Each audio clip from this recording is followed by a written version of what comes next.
વાંક કથાનો નથી, વાંક આપણા અભિગમનો છે. એ ફેરફાર કરવાનો છે, થોડો કચરો દૂર કરવાનો છે. પેંડો ખાધા પછી તમે દૂધ પીવા જાઓ, ચા પીવા જાઓ, ઉકાળો પીવા જાઓ તો આપણને મોળો લાગે છે, અને પછી આપણે કહીએ ખાંડ ઓછી નાખી છે. અરે ખાંડ ઓછી નથી, તમે પહેલા ગળપણ વાળું ખાઈ ગયા છો એટલે તમને ચા કે દૂધ મોળું લાગે છે. એમ અહીંયા આવતા પહેલા તમે બીજો કચરો જેટલો નાખ્યો હોય તો પછી તમને કદાચ સદગ્રંથોમાં કે સદવાંચનમાં પણ આનંદ આવી શકે.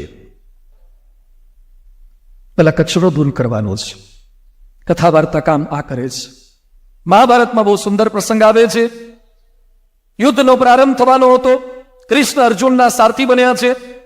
એક બાજુ 11 અક્ષોયણી સેના છે, બીજી બાજુ 7 અક્ષોયણી સેના છે.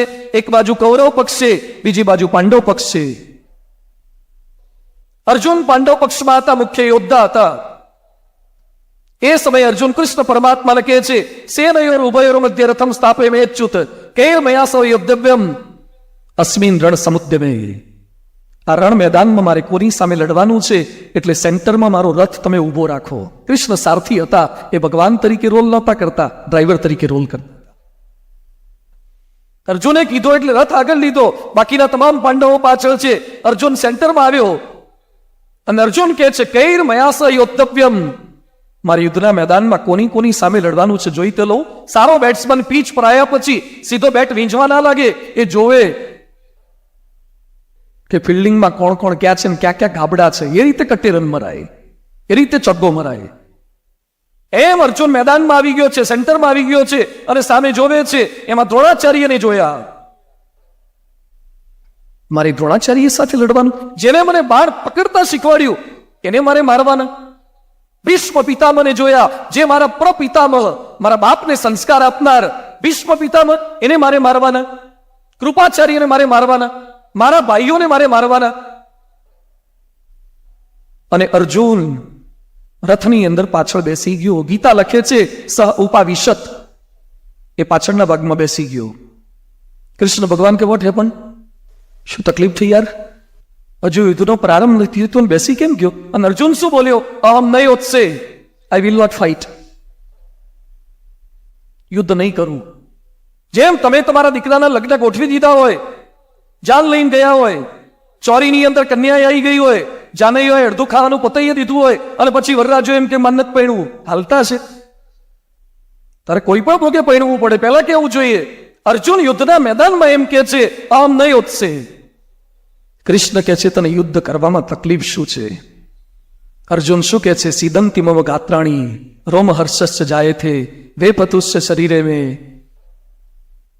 અર્જુન વર્ણન કરે છે ભગવદ્ ગીતામાં, હું નહીં યુદ્ધ કરી શકું. ચંચલમી મન કૃષ્ણ પ્રમાથી બલવત દૃઢમ તસ્યામ નિગ્રહ બંને વાયોરીવ સુદુષ્કરમ. હું મારા મનને કંટ્રોલ નથી કરી શકતો. અર્જુન બોલે છે. અર્જુન કોઈ સામાન્ય યોદ્ધો હતો?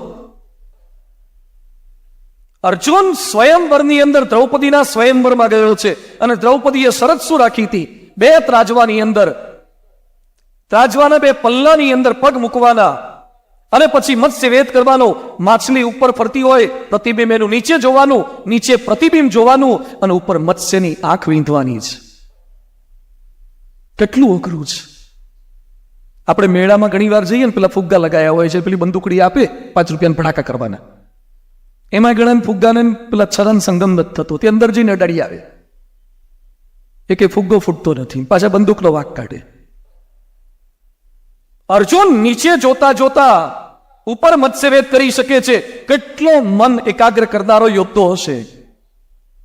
અહીંયા જેટલા પરણેલા છે એ બધાના ધર્મપત્નીએ લગ્ન માટે જો આવી શરત લગાવી હોત તો આમાંથી કેટલા પૈણી શક્યા હોત? કેટલું અઘરું છે. અર્જુન આ કરી શક્યો તો એનું મન કેટલું કેન્દ્રિત હશે, કેટલું એકાગ્ર હશે. એ અર્જુન એમ કહે છે, ચંચલમી મન કૃષ્ણ પ્રમાથી બલવત દૃઢમ, હું મારા મનને કંટ્રોલ નથી કરી શકતો. કેવળ અર્જુનની આ પરિસ્થિતિ નથી, મારી તમારી સૌ કોઈની પરિસ્થિતિ આ છે. આજે આપણે આપણી શારીરિક તાકાત વધારી શક્યા છીએ, આપણી માનસિક તાકાત નથી વધારી શકતા. એલાર્મ મૂકનાર પણ આપણે, અને એલાર્મ વાગે ત્યારે ગાળો બાંધનાર ને ગુસ્સે થનાર પણ આપણે. શા માટે આપણે આપણા મન સામે યુદ્ધ નથી જીતી શકતા? જેણે ભારત અને પાકિસ્તાનના યુદ્ધની અંદર 1974 ની અંદર પાકિસ્તાનની ટેન્ક તોડી હતી, એ કર્નલ અર્જુનસિંહ 1974 માં પરમ પૂજ્ય પ્રમુખ સ્વામી મહારાજને આફ્રિકામાં મળ્યા હતા અને એ બોલ્યા કે સ્વામીજી, અમે પાકિસ્તાનની ટેન્ક તોડી શક્યા, બોમ્બ તોડી શક્યા, એની સુરંગને ખોટી કરી શક્યા, પણ હું મારી ઈર્ષા, મારા કામ, મારા ક્રોધ, મારા જેલસી, એની સામે હિંમત હારી જઉં છું. અતિશય અઘરું છે, અતિ અઘરું છે. એની સામે યુદ્ધ માંડવાનું છે. સમગ્ર વિશ્વની અંદર સૌથી મોટો રોગ અત્યારે કોઈ હોય તો માનસિક રોગ છે.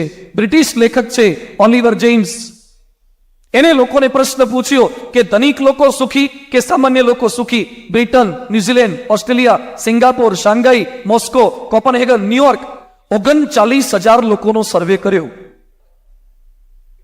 વિશ્વના સુખી સમૃદ્ધ દેશોના 39,000 લોકોનો સર્વે કર્યો અને સર્વેમાં શું આવ્યું? બધા ધનવાન થયા, પણ પહેલા કરતા 100 ગણા વધુ ટેન્શન વાળા થયા, ડિપ્રેશન વાળા થયા.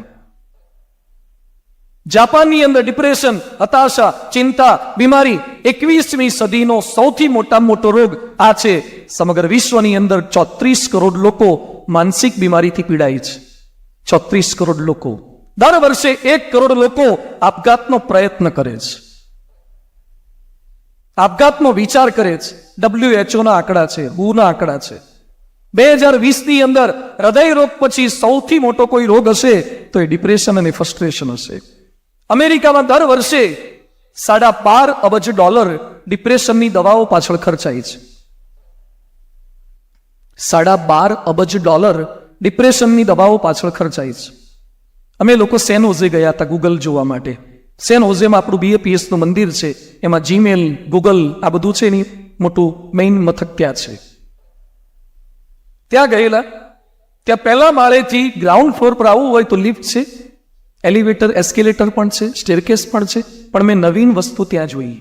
ત્યાં શું જોયું? ફર્સ્ટ ફ્લોર પરથી ગ્રાઉન્ડ ફ્લોર પર આવવા માટે લસરપટ્ટી છે, લસરપટ્ટી, સ્લાઇડ્સ. એટલે મેં કીધું સ્લાઇડ્સ તો બગીચામાં હોય, કિન્ડર ગાર્ડનમાં હોય, પ્લે હાઉસમાં હોય, ગૂગલમાં IT એન્જિનિયર હોય, સોફ્ટવેર એન્જિનિયર, ત્યાં સ્લાઇડ લસરપટ્ટી કેમ રાખી? ત્યાંના ગાઈડે મને શું વાત કરી? મને કે સ્વામી, આખો દિવસ IT નું વર્ક કરીને અમારા માણસો ટેન્શનમાં આવે છે, એટલે અમે કીધું છે કે બહુ ટેન્શન થાય ત્યારે 1-2 વાર લપસી આવવાનું. ગૂગલમાં લસરપટ્ટી રાખી છે. જાપાનમાં ટોક્યોની અંદર એ લોકોએ જાપાનની અંદર ને એવા મોટા સિટીની અંદર IT ની મોટી ફેક્ટરીની અંદર, કોર્પોરેટ સેક્ટરની અંદર કમ્પ્યુટર વર્ક કરતા હોય ત્યાં નાના નાના કૂતરા રાખ્યા છે, પોમેરિયન જેવા. શા માટે? આખો દિવસ કમ્પ્યુટરના કીબોર્ડ પર કામ કરીને થાકે, કંટાળે, ટેન્શન, સ્ટ્રેસ અનુભવે, એટલે થોડો વાર કૂતરા પર હાથ ફેરવે પાછા ફ્રેશ થઈ જાય. પણ હવે તકલીફ એ થઈ છે, કૂતરાઓને ટેન્શન થાય છે, કૂતરાઓને સ્ટ્રેસ થાય છે. તમને મજાક જેવું લાગશે. અમે ન્યુયોર્ક ગયા હતા. ન્યુયોર્કમાં એક દુકાનમાં અમે ગયા, મેનહેટનમાં. બધી દવાઓ હું જોતો હતો, એમાં એક દવાની બોટલ પર લખ્યું હતું પેટ સ્ટ્રેસ ફ્રી સિરપ.